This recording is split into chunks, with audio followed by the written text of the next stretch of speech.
Hello, everyone. I'd like to welcome you back. This is our 2020 season. We've been open this week. We opened up Monday, and we're here cooking with Grandma Tanner.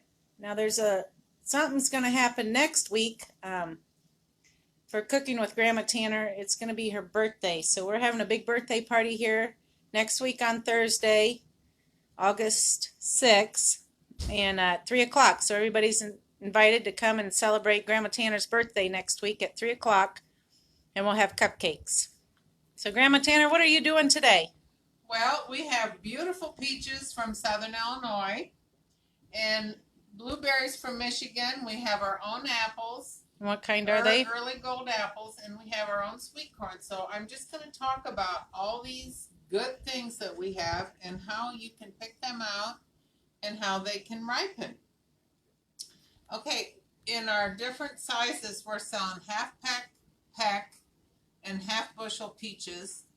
And this is a quart and a half. So a lot of people want to know, how do I pick out peaches and how do I ripen them? Okay, once in a while, when we get orchard run, there will be like a little flaw right there, and that almost looks like it was a frostbite when it was forming. Now, there's nothing wrong with that. That's superficial, and once in a while you'll find like a little mark right there, and that's all superficial. There's nothing wrong with that. Sometimes you'll see it like a rub against a branch. So the best way to ripen them. Those peaches are fine to eat. You see them in the box. They're perfect, yeah. And not everybody's perfect on the outside. Right, and we canned some on Monday night. I got them out of the cooler on Saturday and put them in the air-conditioned office and covered them. And by Monday night, they were perfect. So when we can them, I have a blanching pan where I dip them in boiling water for 10 to 15 seconds. And then I put them in immediately in cold water, cool them down, and then they just peel beautiful. So one good way when you get them home is to throw a towel over them and keep them in your air-conditioned kitchen.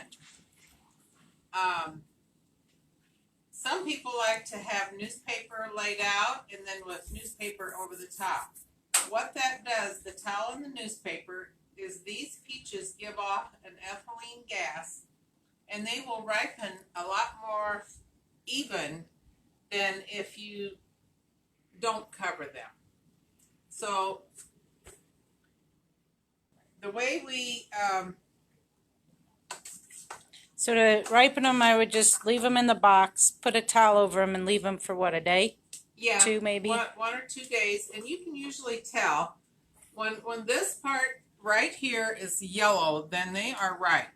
Now there's a little dent right there, and what happened there was a branch, and it grew around that branch. So there's actually nothing wrong with that. So I washed this peach, and I'm going to peel or cut it in half. So you go around, you cut them first, and then you peel them. So you just give them a little twist like that, and it comes off beautiful. And then you pop this other seed out on the other side, and then you can just peel them, or like we did the other night, we dipped them in boiling water for 10 to 15 seconds. And that whole peel, when they're ripe, it just came right off.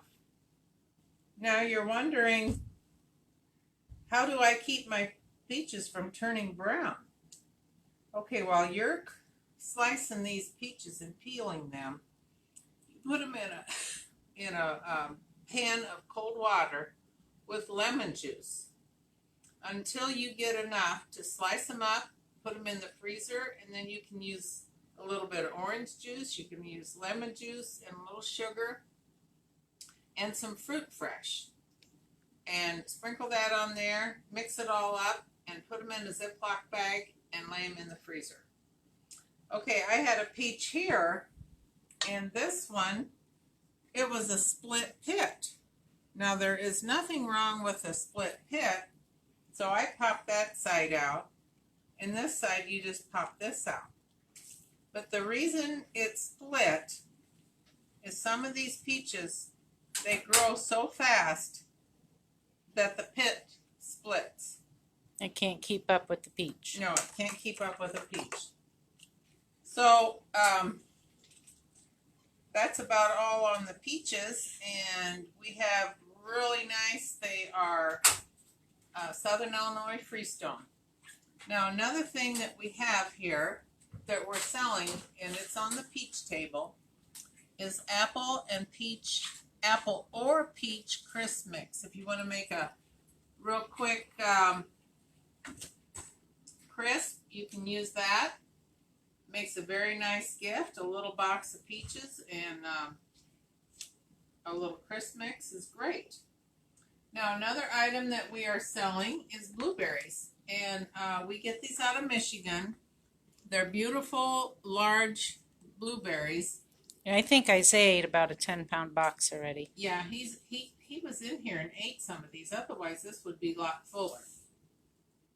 But the best way to freeze blueberries is I put them in a pan of water. Just kind of wash them around a little bit. You don't have to put any chemicals or anything in there, because these have not been touched by human hands. Where we get them, they're shook with, or they're picked with a picker. They go down in this conveyor, and then they're all graded by, and the ones that are too green, they're tossed out by this electronic eye. Tosses them out. It's just amazing to see that grater.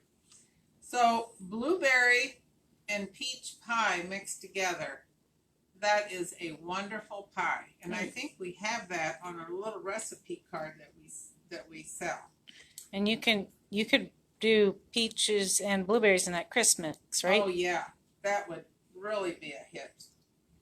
Okay, our own early gold apples. They've just been picking them this week.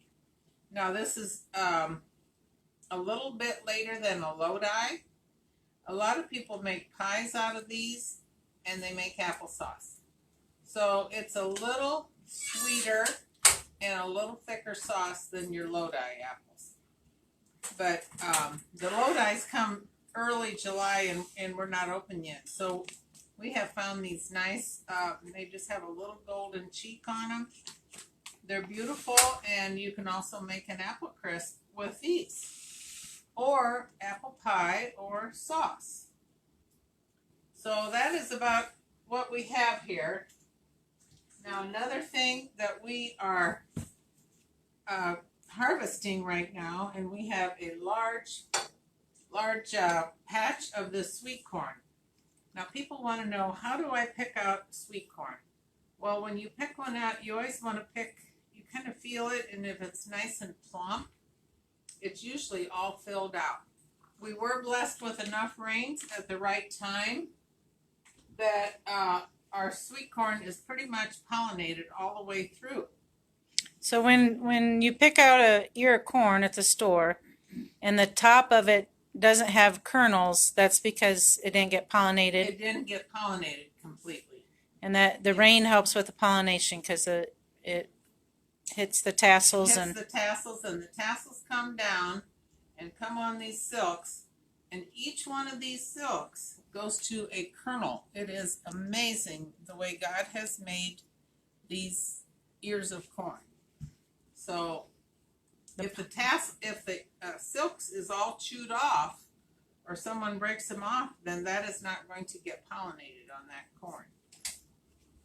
So now the best way, well, first of all, if you buy, right now we have 13 ears. We always give a baker's dozen for $4.95. And $4.99. Anyway, if you buy several dozen and you don't want to freeze them, and you just want to hold them, if you put them in a plastic bag in the refrigerator, this commercial corn will keep over a week, very fresh. Even if the husks are brown, the corn's still good. The corn is still good. So just put them in the refrigerator in a plastic bag. Okay, now to husk this, we just did corn last night. I think we did 2/3 of a bulk bin, so that would be, they were 20 bushel bulk bins. And we froze it 93 packages. So anyway, you get this about half, you split it about halfway, and then you get a hold of those silks, and when you husk this, you just pull it back, and see how nice that is all filled out there? Nice ear of corn. Now I want to tell you how to, if you want to have corn on the cob for this weekend.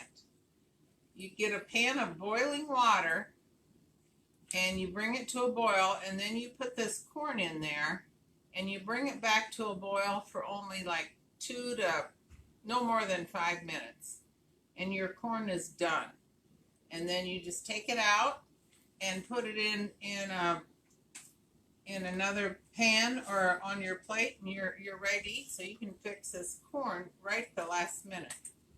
Now if you're going to go to a picnic, what we have done is you can take a cooler and you put hot water in there, and then if you're doing a lot of corn, like we did it for a reunion one time, and we had a big cooler, and we put hot water in there and got that cooler hot, and then we had our boiling corn, and we just put it in there, and it stayed hot for a couple hours. So you cook the corn. You put hot water in the cooler to heat it up, almost so that it was like a pizza thing where it keeps it warm. Yeah, insulated. Yes. Dump the hot water out. Mm-hmm. And put your cooked corn in there. Yes. Okay. And that will be, it's great. Now my husband likes to, we always have these little corn holders, and he likes spray butter, or sometimes I just go to Menards and get one of those little disposable brushes about this little wide. Chip paintbrush. Yeah, those little They chip come back, paintbrushes. you buy a bag of them. Yes, and those make good little brushes, or they have regular corn brushes. I don't know if we have any for sale this year. So that is a nice ear of corn, completely filled out, and it's nice and plump. And I think I went out and picked, all these are real nice and plump. And they've been picking corn this week, so that's about all I have today. So we'll have plenty of corn. We'll have corn and peaches and blueberries this weekend. Yes. Okay. And we also have a cantaloupe. Oh yeah, we got cantaloupes. I got cantaloupe today. Yes. So hope to see you guys this weekend. Remember, next week, August 6th, is Grandma Tanner's birthday. We're going to have a big party for her. You guys are all invited to come out, have a cupcake. 3 o'clock on August 6th. Help us celebrate Grandma Tanner's birthday. Sing her happy birthday. She said she don't want any presents. Your presence is enough for her. And then on the 8th, on Saturday, we're having our first pancake and peach breakfast. Oh yeah, So the girls in the bakery are very busy slicing these number 2 peaches. Sometimes if they just have a little flaw on them, but they're still nice and ripe, they're slicing them and putting them in the freezer for the peach and pancake breakfast. Yep. And that'll be the next 2 Saturdays. the 8th and The next Saturday. we 15th? can't count. Yes, Is it the 15th? 8th and 15th. Yep. So thanks for watching, everybody. Don't forget, next week is Grandma Tanner's birthday. We will be doing that live too. So if you can't join us, you can join us live. Thanks a lot. Have a great day.